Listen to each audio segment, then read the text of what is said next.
Hello students. ਅੱਜ ਅਸੀਂ ਕਰਨ ਜਾ ਰਹੇ ਹਾਂ ਪ੍ਰੈਗਮੈਟਿਜ਼ਮ ਇਨ ਐਜੂਕੇਸ਼ਨ ਪਾਰਟ 2।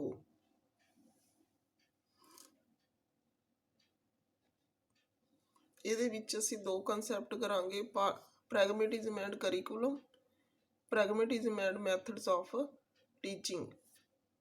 ਕਿਉਂਕਿ ਇਹਨਾਂ ਦੇ ਜਿਹੜੇ ਮੈਥਡਸ ਆਫ ਟੀਚਿੰਗ ਤੇ ਕਰਿਕੂਲਮ ਆ, ਇਹਦੇ ਵਿੱਚ ਵੀ ਕੁਝ ਸਿਧਾਂਤ ਦਿੱਤੇ ਹੋਏ ਨੇ ਤੇ ਅੱਗੇ ਮੈਥਡਸ ਤੇ ਕਰਿਕੂਲਮ ਦਿੱਤਾ ਹੋਇਆ, ਇਸ ਲਈ ਥੋੜਾ ਜਿਹਾ ਲੈਂਥੀ ਹੈ ਇਹ। ਤਾਂ ਅਸੀਂ ਅੱਜ ਦੋ ਹੀ ਟੌਪਿਕ ਕਰਾਂਗੇ। ਸਭ ਤੋਂ ਪਹਿਲਾਂ ਅਸੀਂ ਕਰਦੇ ਹਾਂ ਪ੍ਰੈਗਮੈਟਿਜ਼ਮ ਐਂਡ ਕਰਿਕੂਲਮ। ਪ੍ਰੈਗਮੈਟਿਜ਼ਮ ਫਿਲਾਸਫੀ ਵਿੱਚ ਜਿਹੜਾ ਐਜੂਕੇਸ਼ਨ ਦਾ ਕਰਿਕੂਲਮ ਆ, ਉਸ ਨੂੰ ਦੋ ਹਿੱਸਿਆਂ ਵਿੱਚ ਵੰਡਿਆ ਗਿਆ ਹੈ। ਪਹਿਲਾ ਹੈਗਾ ਬੇਸਿਕ ਪ੍ਰਿੰਸੀਪਲਸ, ਉਸ ਦੇ ਨਿਰਮਾਣ ਕਰਨ ਦੇ ਜਿਹੜੇ ਸਿਧਾਂਤ ਨੇ ਪਾਠਕ੍ਰਮ ਨੂੰ। ਫਿਰ ਹੈ ਟਾਈਪ ਆਫ ਕਰਿਕੂਲਮ, ਕਰਿਕੂਲਮ ਦੀਆਂ ਕਿਸਮਾਂ ਜਾਂ ਪਾਠਕ੍ਰਮ ਦੀਆਂ ਕਿਸਮਾਂ।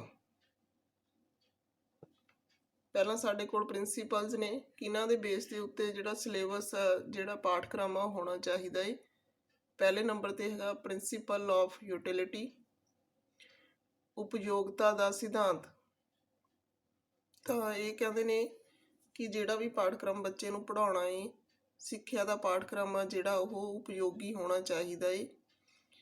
ਤਾਂ ਪਾਠਕ੍ਰਮ ਇਸ ਤਰ੍ਹਾਂ ਦਾ ਬਣਾਇਆ ਜਾਣਾ ਚਾਹੀਦਾ ਜਿਹੜਾ ਬੱਚਿਆਂ ਨੂੰ ਆਉਣ ਵਾਲੀ ਜ਼ਿੰਦਗੀ ਦੇ ਵਿੱਚ ਕਿਸੇ ਕੰਮ ਆਵੇ, ਜਾਂ ਜੋ ਵੀ ਸਬਜੈਕਟ ਪੜ੍ਹਾਏ ਜਾਣ ਉਹ ਜ਼ਿੰਦਗੀ ਨਾਲ ਰਿਲੇਟਡ ਹੋਣ, ਜਾਂ ਜੋ ਵੀ ਐਕਟੀਵਿਟੀਜ਼ ਬੱਚੇ ਕਰਨ ਪਾਠਕ੍ਰਮ ਰਾਹੀਂ, ਤਾਂ ਉਹ ਸਾਰੀਆਂ ਐਕਟੀਵਿਟੀਜ਼ ਦਾ ਕੋਈ ਨਾ ਕੋਈ ਮਤਲਬ ਹੋਵੇ ਜੋ ਕਿ ਅੱਗੇ ਲਾਈਫ 'ਚ ਉਹਨਾਂ ਦੇ ਕੰਮ ਆਵੇ।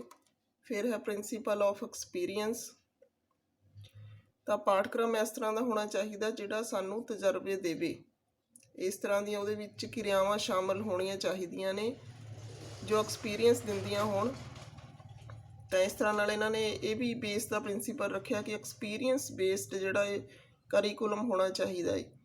ਫਿਰ ਹੈ ਪ੍ਰਿੰਸੀਪਲ ਆਫ ਚਾਈਲਡਸ ਨੈਚੁਰਲ ਇੰਟਰਸਟ, ਬੱਚੇ ਦੇ ਜਿਹੜੇ ਕੁਦਰਤੀ ਇੰਟਰਸਟ ਨੇ ਜਾਂ ਦਿਲਚਸਪੀਆਂ ਨੇ, ਉਹਨਾਂ ਨੂੰ ਧਿਆਨ 'ਚ ਰੱਖਿਆ ਜਾਣਾ ਚਾਹੀਦਾ ਹੈ ਪਾਠਕ੍ਰਮ ਬਣਾਉਣ ਲੱਗੇ।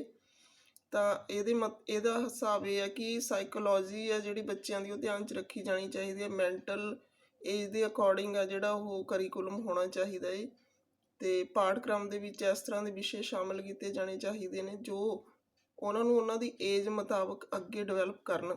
ਫਿਰ ਹੈ ਪ੍ਰਿੰਸੀਪਲ ਆਫ ਇੰਟੀਗ੍ਰੇਸ਼ਨ, ਸੰਗਠਨ ਏਕੀਕਰਨ ਦਾ ਸਿਧਾਂਤ।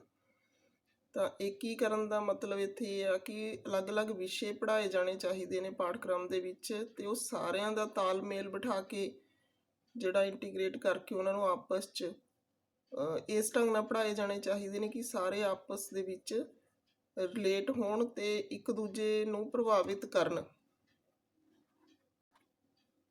ਅੱਗੇ ਟਾਈਪਸ ਆਫ ਕਰਿਕੂਲਮ ਕਿਹਾ ਇਹਨਾਂ ਨੇ, ਦੂਜਾ ਪੁਆਇੰਟ ਕਿਸ ਤਰ੍ਹਾਂ ਦਾ ਕਰਿਕੂਲਮ ਹੋਣਾ ਚਾਹੀਦਾ ਹੈ। ਐਕਟੀਵਿਟੀ ਸੈਂਟਰਡ ਅਤੇ ਐਕਸਪੀਰੀਅੰਸ ਸੈਂਟਰਡ, ਦੋ ਤਰ੍ਹਾਂ ਦਾ ਕਿਹਾ ਇਹਨਾਂ ਨੇ। ਮੀਨਜ਼ ਐਕਟੀਵਿਟੀ ਜਿਹਦੇ ਵਿੱਚ ਵੱਧ ਤੋਂ ਵੱਧ ਕਿਰਿਆਵਾਂ ਹੋਣ। ਅਸੀਂ ਜਾਣਦੇ ਹਾਂ ਕਿ ਅੱਜ ਜਿਹੜੀ ਐਜੂਕੇਸ਼ਨ ਐਕਟੀਵਿਟੀ ਬੇਸਡ ਐਜੂਕੇਸ਼ਨ ਆ, ਤਾਂ ਬੱਚੇ ਨੂੰ ਵੱਧ ਤੋਂ ਵੱਧ ਕਿਰਿਆਵਾਂ ਰਾਹੀਂ ਸਿਖਾਇਆ ਜਾਂਦਾ ਹੈ। ਲਰਨਿੰਗ ਬਾਏ ਡੂਇੰਗ ਜਿਹੜਾ ਮੈਥਡ ਆ ਉਹ ਅਪਣਾਇਆ ਜਾਂਦਾ ਹੈ।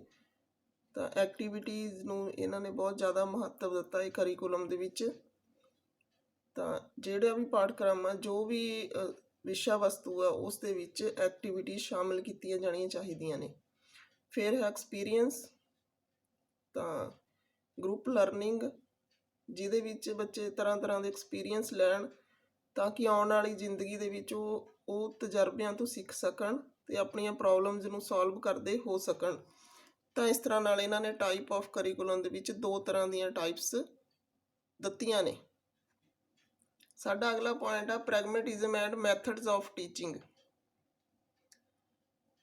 ਉਪਯੋਗਤਾਵਾਦੀ ਜਿਹੜਾ ਦਰਸ਼ਨ ਆ, ਉਹਦੇ ਵਿੱਚ ਟੀਚਿੰਗ ਮੈਥਡਸ ਕਿਸ ਤਰ੍ਹਾਂ ਦੇ ਹੋਣੇ ਚਾਹੀਦੇ ਨੇ, ਪੜ੍ਹਾਉਣ ਦੇ ਢੰਗ ਕਿਸ ਤਰ੍ਹਾਂ ਦੇ ਹੋਣੇ ਚਾਹੀਦੇ ਨੇ। ਸਭ ਤੋਂ ਪਹਿਲਾਂ ਤਾਂ ਇਹਨਾਂ ਨੇ ਕਿਹਾ ਪਰਪਸਿਵ ਪ੍ਰੋਸੈਸ ਆਫ ਲਰਨਿੰਗ। ਜਿਹੜੀ ਲਰਨਿੰਗ ਦੀ ਪ੍ਰੋਸੈਸ ਆ, ਟੀਚਿੰਗ ਲਰਨਿੰਗ ਦੀ ਪ੍ਰੋਸੈਸ ਆ, ਉਹ ਪਰਪਸਿਵ ਹੋਣੀ ਚਾਹੀਦੀ ਆ, ਉਦੇਸ਼ ਪੂਰਨ ਹੋਣੀ ਚਾਹੀਦੀ ਹੈ।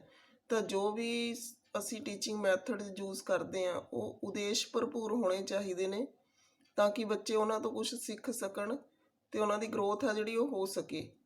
ਫਿਰ ਹੈ establishing relation with the life of the child. ਤਾਂ ਟੀਚਿੰਗ ਮੈਥਡ ਇਸ ਤਰ੍ਹਾਂ ਦੇ ਹੋਣੇ ਚਾਹੀਦੇ ਨੇ ਜੋ ਬੱਚਿਆਂ ਦੀ ਜ਼ਿੰਦਗੀ ਨਾਲ ਰਿਲੇਸ਼ਨ ਸਥਾਪਿਤ ਕਰ ਸਕਣ।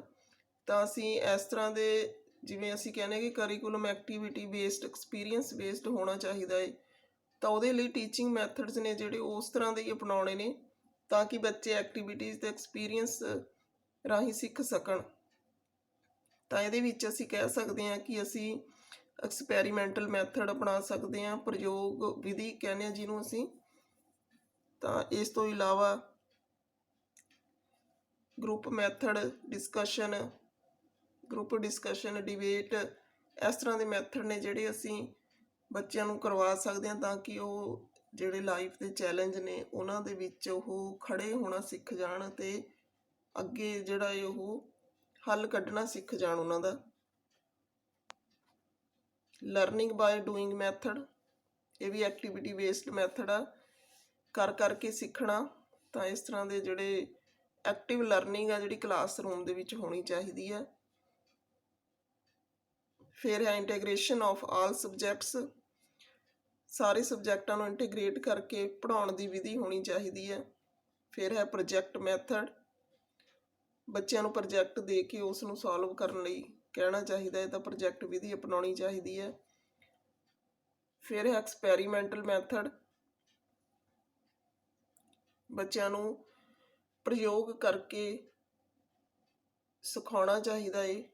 ਜੋ ਵੀ ਸਬਜੈਕਟ ਉਹਨਾਂ ਦੇ ਪ੍ਰਯੋਗ ਦੇ ਆਧਾਰਿਤ ਨੇ, ਸਦਾ ਹੀ ਉਹਨਾਂ ਨੂੰ ਪ੍ਰਯੋਗਸ਼ਾਲਾ 'ਚ ਲਿਜਾ ਕੇ ਉਹਨਾਂ ਦੇ ਉੱਪਰ ਪ੍ਰਯੋਗਾਂ ਦੁਆਰਾ ਹੀ ਸਿਖਾਇਆ ਜਾਣਾ ਚਾਹੀਦਾ ਹੈ, ਜਾਂ ਅਸੀਂ ਇਹ ਕਹਿ ਸਕਦੇ ਹਾਂ ਕਿ ਲਾਈਵ ਜਿਹੜੀ ਟੀਚਿੰਗ ਆ ਉਹ ਕੀਤੀ ਜਾਣੀ ਚਾਹੀਦੀ ਹੈ।